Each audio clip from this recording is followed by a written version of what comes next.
पुण्यातील प्रभाग क्रमांक 22 मधून निवडून आलेल्या भाजपच्या 2 नगरसेविकांमधला वाद आता थेट पोलीस ठाण्यात पोहोचलाय।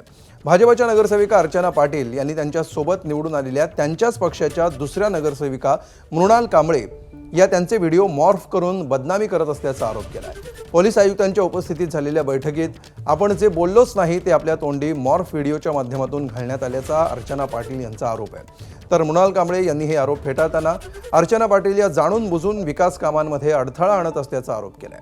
विशेष म्हणजे या दोन्ही नगरसेविकांनी पक्षाच्या वरिष्ठ नेत्यांकडे अनेकदा एकमेकींविरुद्ध तक्रार करूनही त्यांना या 2 नगरसेविकांच्या भांडणावर तोडगा काढता आलेला नाही। माझ्याच भागातले नगरसेविका भारतीय जनता पार्टीच्या नगरसेविका आणि त्यांची सगळी फॅमिली म्हणजे तिचे वडील असतील, तिचे 2 भाऊ असतील, या सगळ्यांनी जे त्या ठिकठिकाणी बैठका वस्त्यांमध्ये घेतल्या आणि माझ्या नावाची बदनामी केली।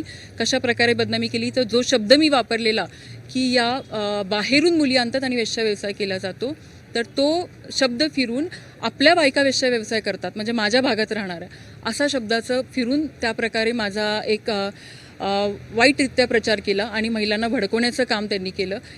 आम्हाला त्या माझ्या सहकारी आहेत आणि मला त्यांची बदनामी करायची काही गरज नाही आहे। मी त्या ठिकाणी कुठेही मिटिंगा घेत नाही आहे। मी फक्त आम्हाला महिला मंडळ तयार करायचं आहे, त्यासाठी एक मिटिंग लावली होती आणि त्या मिटिंगमध्ये असं झालं की त्या महिला स्वतःहून आल्या आणि त्यांनी तो प्रश्न मांडला की तुमच्या नगरसेविका असं कसं बोलू शकतात।